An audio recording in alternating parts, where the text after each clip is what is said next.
In the high country of Colorado, in the crisp autumn of 1882, a profound quiet often settled between two neighboring homesteads, a silence as palpable as a held breath. It was a stillness so complete that Alice Brennan, standing at her kitchen window, could discern the distant creak of a shutter across the road, the dry, whispery scrape of wind over dead grass. Without ever leaving the warmth of her house, she knew, with a certainty that settled deep in her bones, that the man over there had not built a fire in 2 days. Alice Brennan had known grief intimately. She understood the hollow ache of moving through a house that once echoed with another's breathing, the instinct to set 2 plates, only to pull one back, the way bread could go stale, untouched, because there was no one else to share it with. The morning spent staring out a window, waiting for nothing in particular, a quiet confusion settling over her before she understood what she was waiting for. She wasn't waiting anymore. She had forged a truce with her life, a hard-won peace with the property she now tended alone, the kitchen she filled with the comforting scent of baking bread, giving the silence a place to settle, to soften. She was 32 years old, and her steadiness, her quiet resilience had been earned through bitter experience. But the cold, silent chimney across the road had been a persistent ache in her thoughts for 3 days now.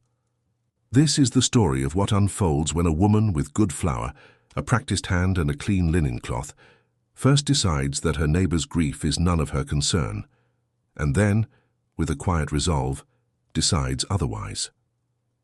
Can a single loaf of warm bread bridge the chasm to a man who has ceased reaching for anything at all?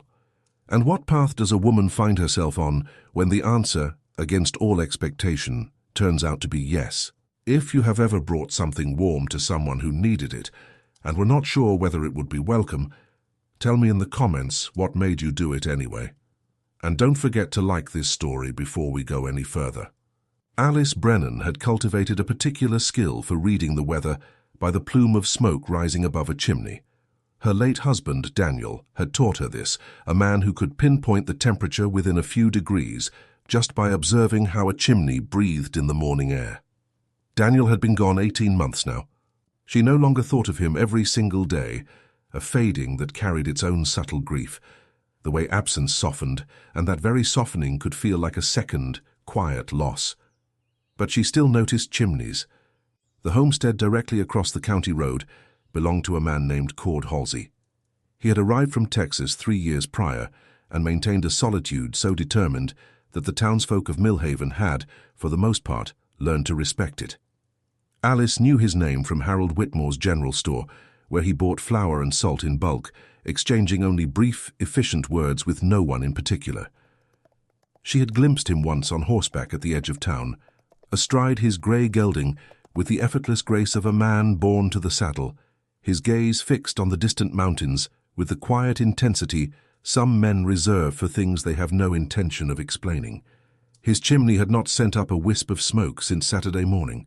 It was now Monday afternoon, and the November cold had settled in overnight with a biting resolve, the kind that left a thick sheet of ice in the water bucket by dawn.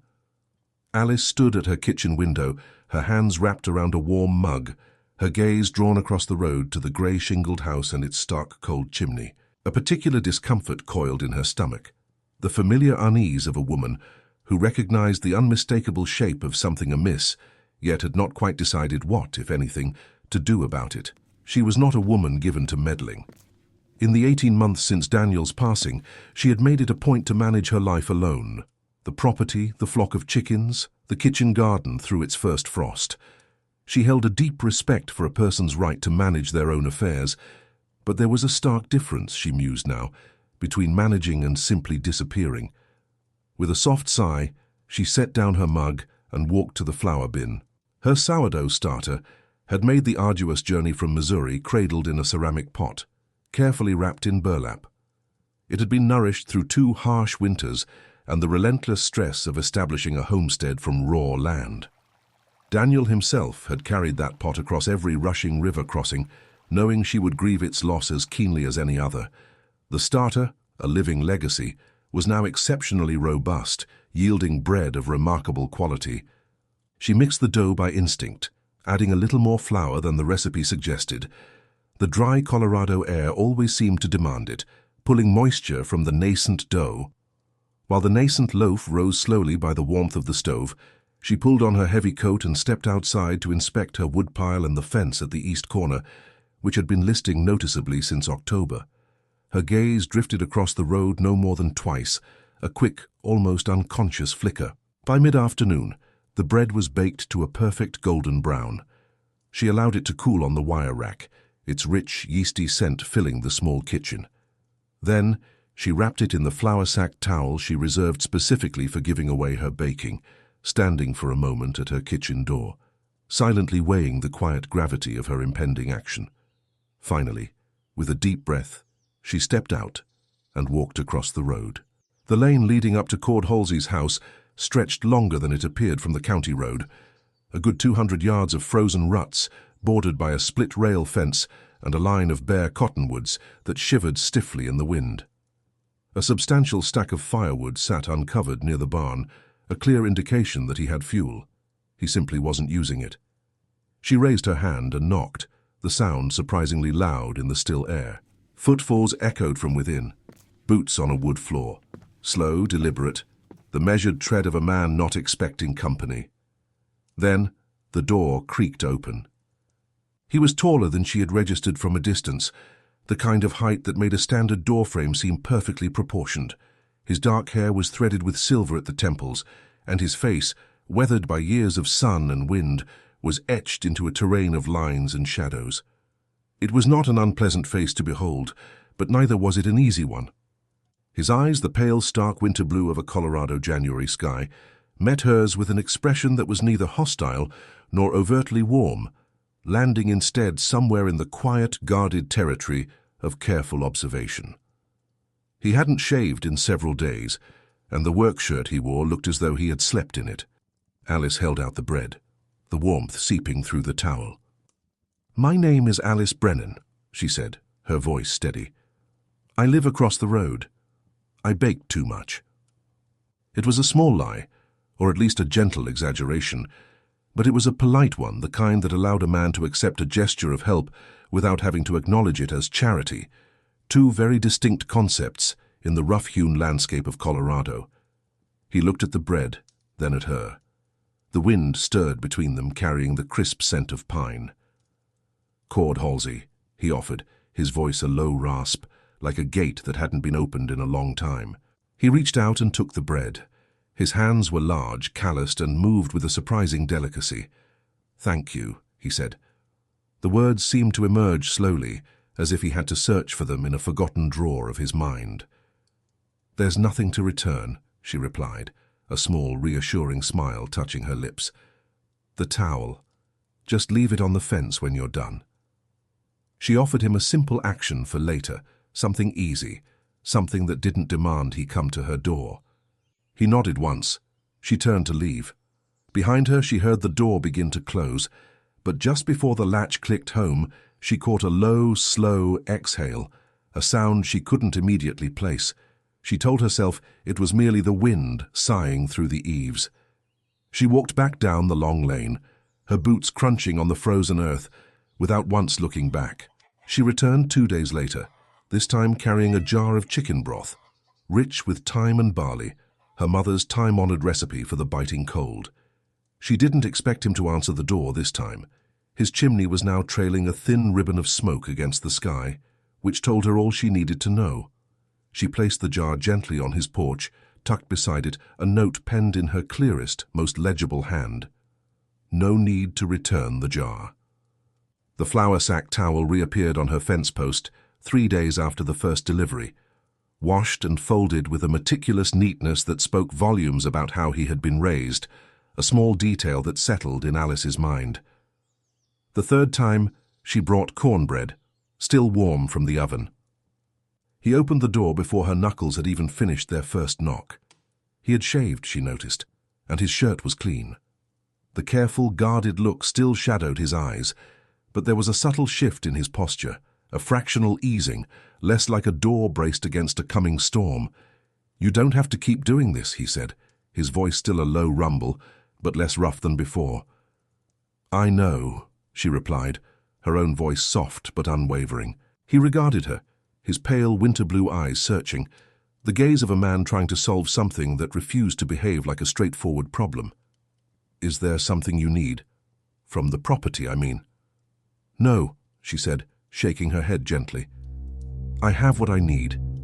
She extended the cornbread towards him. He took it. A beat of silence stretched between them. "I could help with, if there's fencing or—" "I'll let you know," she said pleasantly, a hint of amusement in her tone. The following Saturday at Harold Whitmore's general store, Mrs. Edna Cray, a woman who considered herself quite rightly the unofficial keeper of Millhaven's social accounts, fixed Alice with a gaze that missed very little indeed. "You've been calling over at the Halsey place, Alice Brennan." It wasn't quite a question, more a statement awaiting confirmation. "He's a neighbor," Alice responded, her voice even. She placed a tin of beans on the counter alongside her sugar and thread. Mrs. Cray's expression underwent a complex silent calculation. "He's a single man," she articulated, her voice laced with unspoken implication. Alice met her gaze with the quiet patience of a woman who had milked a cow in the pre-dawn dark, buried a husband in the spring mud, and weathered 2 Colorado winters without seeking help from anyone. "So he is," she said, her tone utterly calm. "And I'm a single woman. We both live on the same county road, and his chimney wasn't smoking in a cold snap, and I had extra bread." She began to count out her coins, placing them deliberately on the counter. "That's all of it, Mrs. Cray." She gathered her purchases, the small bag rustling, and walked out. Outside, the air carried the sharp scent of wood smoke and the undeniable promise of coming snow. She mused on the narrow confines of a small town's imagination, how that very smallness could sometimes be a comfort and at other times an invisible cage. She walked home at a steady, unhurried pace, the weight of Mrs. Cray's words already fading behind her. 11 days into November, Alice walked her property line on a clear, cold morning. She discovered that the corner post, marking the boundary between her land and cords, had finally given way at its base. Rot, a patient, unseen enemy, had been working its way through the wood all summer, finally completing its slow, destructive task. The rail itself had fallen onto her side of the fence. She had a spare post, seasoned and strong, stored in the barn. She had the necessary tools and a morning stretching ahead of her. She had been working for 2 hours, the new post tamped solid into the freshly dug earth, when she heard the distinct crunch of boots in the dry grass behind her. Mrs. Brennan. She had in truth been half expecting him. She kept her hands firmly on the post rail. "Mr. Halsey, the corner post was rotted through at the base. I had a spare." "That's my fence," he stated, his voice low. "The rail fell on my side," she countered, her gaze steady. He looked at the newly set post, then at the fallen rail lying in the dead grass. Without another word, he bent down and picked up the far end of the rail. They worked in silence for the next 20 minutes, moving with the specific, wordless language of 2 people who understood how to labor alongside each other, who recognized that shared effort was its own quiet, powerful form of communication. When the fence was finally secured, Alice pulled off her work gloves, flexing her fingers. He stood with his hat held loosely in his hands, his posture relaxed, now that the task was complete. "You do good work," he said, his gaze meeting hers. "I've been doing it by myself for a while," she replied, her voice devoid of bitterness, simply stating a truth.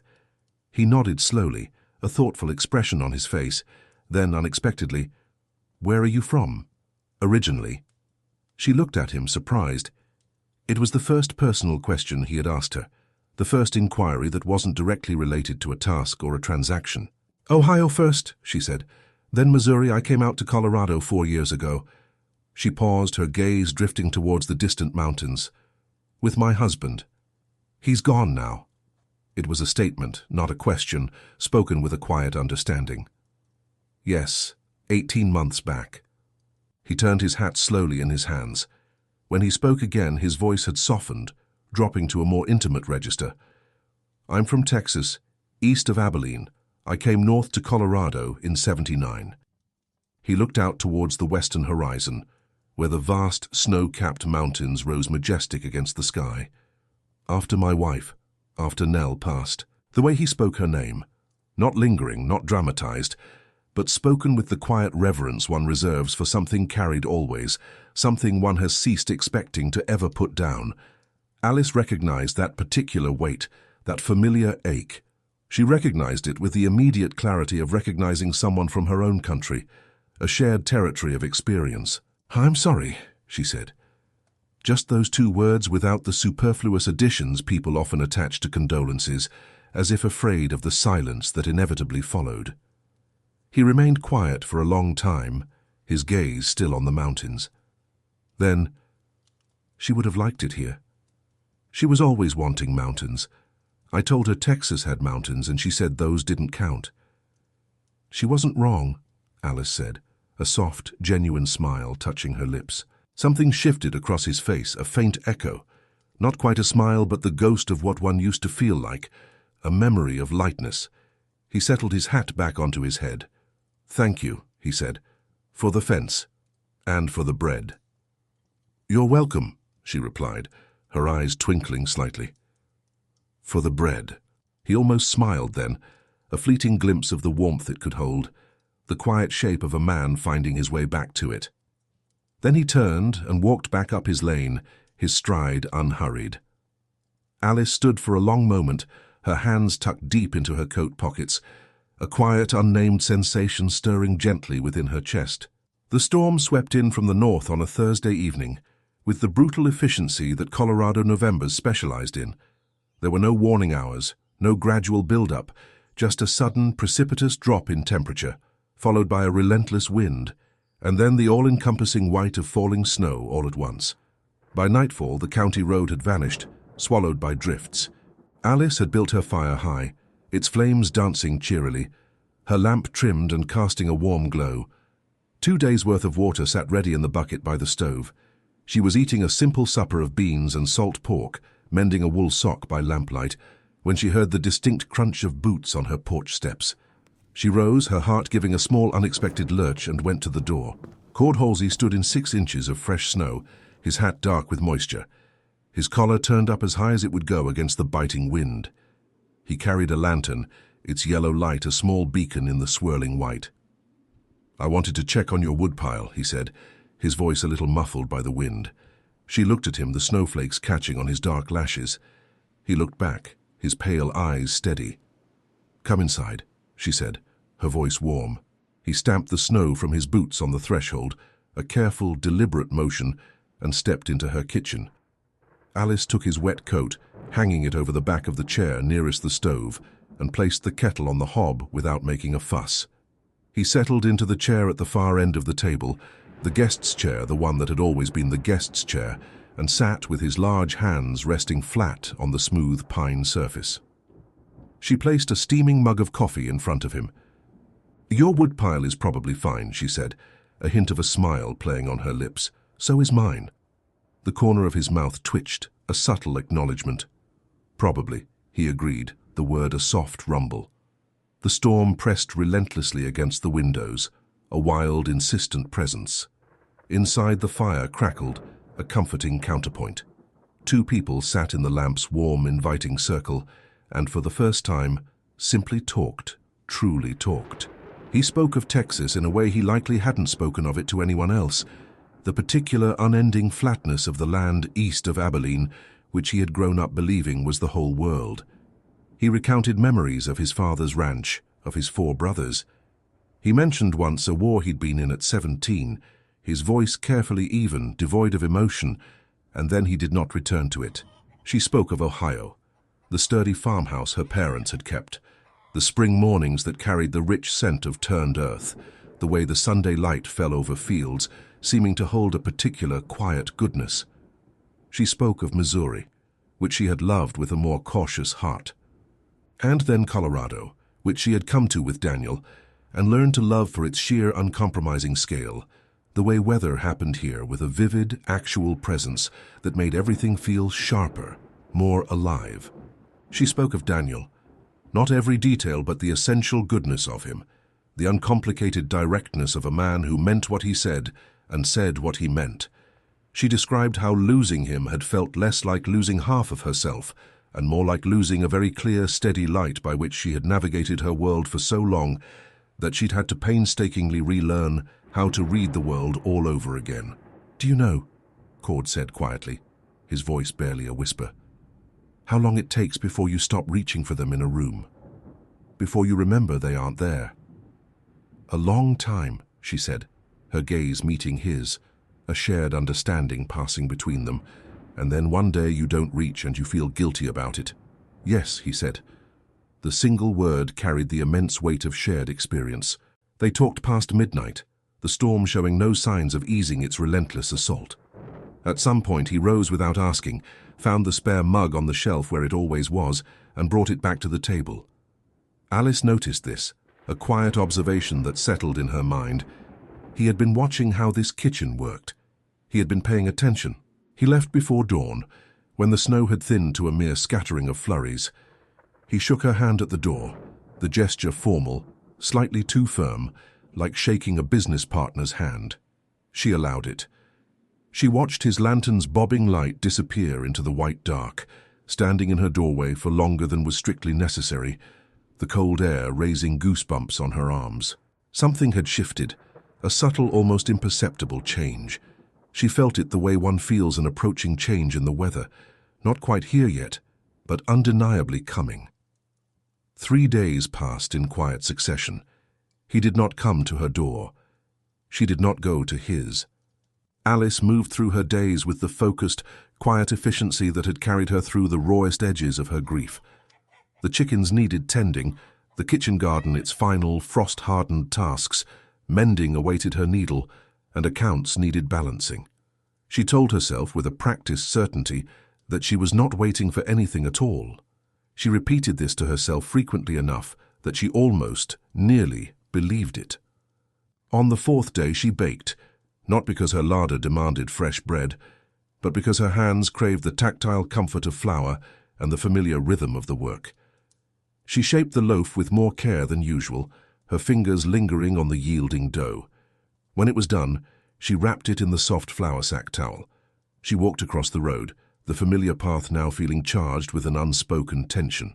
But when she reached his lane, a sudden, unexpected reluctance seized her. She found that she did not want to knock. She did not want to stand at his door and confront the particular awareness that had been hovering between them since the night of the storm, an awareness that was complicated and not entirely welcome. She placed the bread gently on his porch, its warmth a silent offering. Then she turned, her decision made. She was almost back to the county road when she heard the distinct sound of his door opening behind her. She did not stop. She kept walking, her gaze fixed on her own house. That night, seated by her fire, Alice engaged in the honest self-accounting she had made a practice of since Daniel's death. She considered with unflinching clarity what she was actually doing, what she truly wanted, and whether those two things in the quiet depths of her heart were truly aligned. She was not going to fall in love with a man who had, to all appearances, decided not to truly live. She had her own life, a life she had painstakingly built, the homestead, the hard-won steadiness she had grown into, like a coat that finally fit her perfectly. It had taken considerable, often painful effort to construct. She was probably lying to herself. The thought settled, unwelcome but undeniable. Outside her window, the dry grass whispered and shifted, creating silver patterns under the indifferent gaze of the moon. A letter arrived from her sister Frances on the 14th of November, delivered by the mail rider. It was penned in Frances's neat, school-taught hand on paper that carried the faint, comforting scent of lavender. "Alice, you have proven yourself more than sufficiently, but you do not need to spend another Colorado winter alone. Hugh has the room and the means, and I have every intention of keeping your days so full that you will not remember what lonesome feels like. Come home at least for the winter. See how it sits." Alice read the letter twice, her eyes tracing each familiar curve of her sister's script. She folded it carefully and set it on the windowsill above the kitchen sink, where it caught the pale, fading afternoon light. She made tea, the ritual a small comfort. Then she sat, mug in hand, and considered its words. She thought about Topeka, Frances's cheerfully bustling house, the happy chaos of children underfoot, the particular ready-made comfort of belonging somewhere without effort. She considered what easier truly meant when you were the kind of person who had chosen Colorado by your own will, who had built something here from nothing, and who, if she were honest with herself, did not thrive with too much company. She did not go to chords that day, nor the next.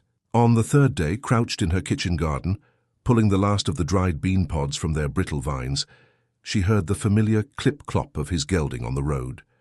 She straightened slowly, brushing bits of earth from her skirt.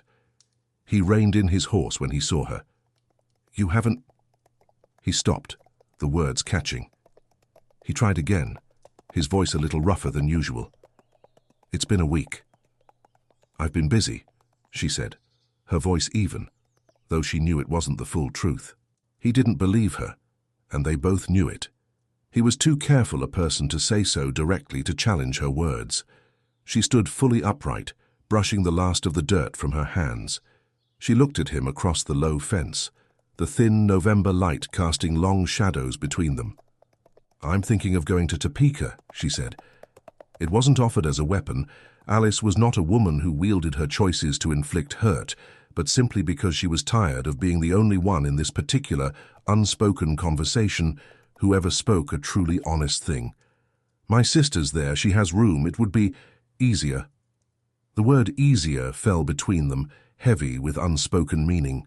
He remained still for a long moment, his gaze fixed on her. A muscle in his jaw clenched, then relaxed. "For how long?" he asked, his voice low, almost a murmur. "I'm not sure," she admitted. "Maybe for good." He turned his horse away, the gelding's hooves crunching softly on the frozen ground.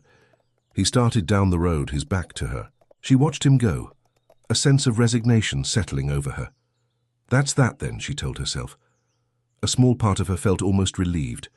It would be simpler, cleaner. Then he stopped. 20 yards down the road, he pulled his horse to a halt and sat there, his back still to her, for long enough that she had begun to accept what his departure meant. Then slowly, he turned his horse around. He rode back. He stopped directly in front of her fence. He took off his hat, holding it in his hands, and she could see in every line of his body, in the slight tension in his shoulders, that he was deeply uncomfortable with what he was about to do. It was the palpable difficulty of a man asking himself to perform an action that years of his own deliberate choices had made profoundly hard. "Mrs. Brennan," he said, his voice a low, strained sound. "Alice?" she corrected softly, her gaze unwavering. He closed his eyes for a brief moment, a deep breath escaping him. He opened them again, and when he spoke her name, Alice, it cost him something visible to say it that way. She saw that too. "I don't know how to do this," he admitted, his voice rough with effort. "I haven't. Since Nell, I made it a point not to know anything about anyone. It was easier. Nothing hurts if you don't—" He stopped, the sentence unfinished. She waited. She was good at waiting, at holding space for silence. "But I've known your bread every week," he continued, his voice growing rougher now, more raw. "And I've known your voice, and I've known that you set that fence post as straight as a man twice your size. And when you said you were sorry about Nell, you meant it, not just as something to say. And I—" He turned his hat in his hands, his gaze dropping to the brim. "Don't go to Topeka. Not yet. I know I don't have the right to ask that." It was not a pretty speech, nor was it eloquent in any grand sense. It was simply a man on a frozen road in November, hat in hand, speaking the truest thing he knew how to say, that he had, against his own careful intentions, been paying attention to her, and it had mattered to him far more than he had ever planned. Alice looked at him across the fence in the pale, fading November light. A quiet, steady warmth began to spread through her chest. "All right," she said, her voice soft but firm. "Not yet." She baked on a Tuesday morning, 10 days before December, when the sky was so achingly clear and cold it seemed to possess a quality of sound itself, a high, clean silence that carried the sharp scent of pine all the way down from the mountains. It was the kind of morning that made everything feel possible, or at the very least, profoundly worth the effort. She used her best flour, the finest she had. She took her time, her movements deliberate and unhurried. While the dough rose slowly, She went about her regular morning work, but differently, with a collected quietness, a focused anticipation, the way one moves through a morning when something significant is about to unfold, and one has decided to meet it with grace and readiness. When the loaf was baked, its crust a perfect golden brown, she wrapped it not in the familiar flour sack towel she used for giving away bread, but in the good linen cloth. Her mother's linen, heavy, cream-colored, smelling faintly of the cedar chest where she kept it carefully stored. The good cloth. She walked across the road, the warmth of the bread seeping into her hands. She walked up his lane, the air crisp and clean, carrying the mingled scents of cold pine and wood smoke. His chimney was burning clean and steady now, a constant plume against the sky, had been for weeks. The lane itself, once a path to a stranger's house, felt familiar to her now, a known territory. She noticed this quiet shift and let it simply be. She raised her hand to knock, her knuckles poised. The door opened before her hand could even connect with the wood. Cord Halsey stood in the doorway, wearing a work shirt that had clearly been pressed. His hair was neatly combed. He had shaved. He had the quiet, expectant look of a man who had been trying, with earnest effort, to be ready. He looked at the bread in her hands. He looked at her face. And then, for the very first time in every encounter they had shared across 5 weeks of loaves and soup jars, of fence posts and one long, storm-darkened night, he smiled.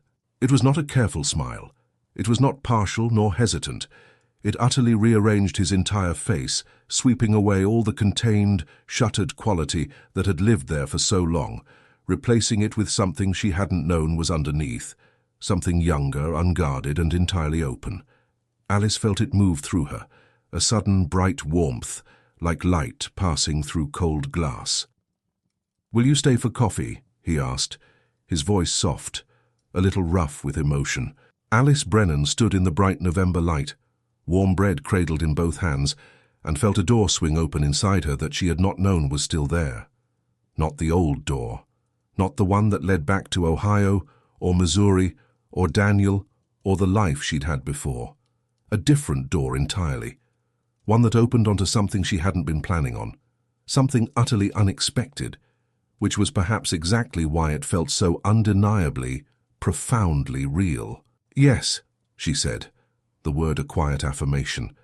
His kitchen was tidier than she'd expected, and tidy in the right way, not a performed neatness, but the quiet, enduring order of a man who had grown up being responsible for his own space, and had held to it through everything life had thrown at him. A pine table, its surface worn smooth with use, was covered with a soft wool cloth in blue and cream checks. An iron stove, well blackened and polished, gleamed in the light. Shelves held only what was needed, nothing more, nothing less. She sat at the table. He took the bread, placed it on a cutting board, and sliced 2 thick pieces without needing to ask if she wanted any. He set the coffee to brew, then came back and sat across from her. The morning light streamed through the east window, falling in a pale, warm band that lay between them on the checked cloth. "My wife picked that cloth," he said, his gaze resting on the blue and cream pattern. "In a dry goods store in Abilene, the spring before we came north. She said blue and cream were always right for a kitchen." "She was right," Alice said softly, her fingers tracing the soft wool. He looked at the cloth for a moment longer, a faraway look in his eyes. "She would have liked you," he said. Alice heard the weight of it, the cost of saying those words, and the simple, undeniable truth they held, all at once. "I think I would have liked her," Alice replied, her voice gentle. He looked at her then, and something in his eyes had settled, not closed off, not guarded the way it used to be, but truly settled, like the clear, calm air after a long storm has finally passed. Clear, present. He poured the coffee. Alice wrapped her hands around the warm mug, feeling the comforting heat. Outside, a lone jay landed on the fence post, the new one, its bright pale wood standing out against the weathered grey of the old rail, and cocked its head, observing them through the window. They talked about the winter ahead, the woodpile, the cattle in the high pasture that needed to be brought down before December's deep snows, the county road that flooded every March without fail. Practical things, ordinary things, the quiet vocabulary of two people beginning cautiously to imagine sharing a future without yet having found the exact words for it. She reached for the bread knife at the exact same moment he did. Their fingers met on the cool handle. Neither of them moved their hand away. "You're a good baker," he said, his voice a low murmur. "I know," she said, a soft, confident smile touching her lips. Outside, the Colorado sky stretched above them, that particular shade of winter blue, enormous, clean, vibrantly present in the way that only high country sky can be, the kind that makes everything below it look vivid, sharp, and exactly as real as it is. She poured more coffee. He asked carefully about Francis's letter. She told him she had written back, that she was not going to Topeka, that this, her homestead, this land, was where she lived. He nodded, his gaze dropping to his mug. "I'm glad," he said, the simple words carrying an absolute sincerity. 2 weeks after that Tuesday morning, Alice stopped at Whitmore's general store for sugar and found Mrs. Edna Cray behind the counter. Mrs. Cray looked at her with those quick, cataloguing eyes that missed absolutely nothing. "I hear you've been spending time over at the Halsey place," she said, her tone heavy with implication. "Yes," Alice replied, her voice calm. She counted out her coins, placing them deliberately on the counter. "People will talk," Mrs. Cray declared, in the self-appointed tone of someone who considered herself the advance guard of those very people. "They already are," Alice said pleasantly, a small knowing smile playing on her lips. "I expect they'll run out of material before spring." She collected her sugar, the small bag rustling softly. She paused at the door, her hand on the latch.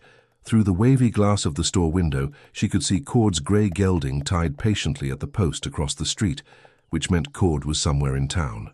Which meant that in a few minutes she would see him, and the afternoon would take on its particular, unmistakable quality. That feeling she had stopped pretending not to recognize. The feeling of standing near someone who mattered deeply and truly. She looked back at Mrs. Cray, her gaze direct. "It turned out," Alice said, her voice clear and resonant, "that coffee was a very good idea." She pushed open the door and stepped out into the bright, crisp December afternoon.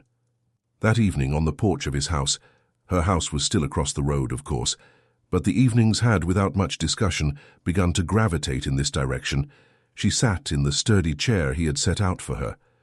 She watched the mountains undergo their long, breathtaking change of color, amber, then soft rose, then the deep, velvety purple that settled just before the first stars began to prick the sky. "You're not thinking about Topeka anymore," he said, his voice a quiet observation rather than a question. "No," she confirmed, her gaze still fixed on the mountains. He looked at the distant peaks for a moment longer, then turned his head to look at her. "I would have learned to bake," he said, his voice holding a hint of dry amusement, "if you'd gone."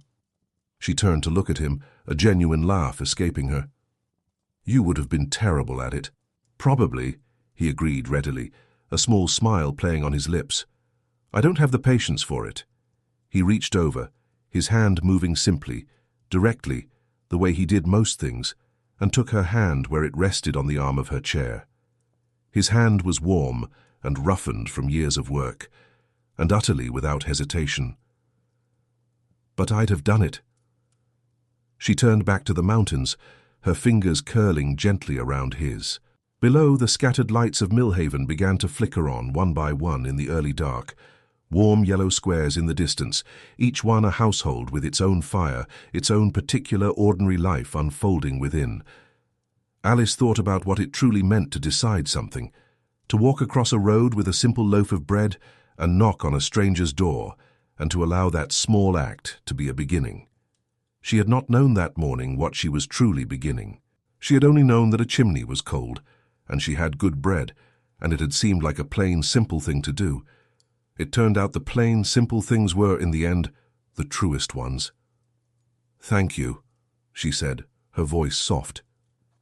He looked at her, a question in his eyes. "For what?" "For opening the door," she said, her gaze steady, warm, both times. He understood what she meant. She could see it in the subtle way his hand tightened on hers, not hard, just present. The way one holds something whose value is deeply understood. Above them, the first brilliant stars were emerging, dusting the vast canvas over the mountains.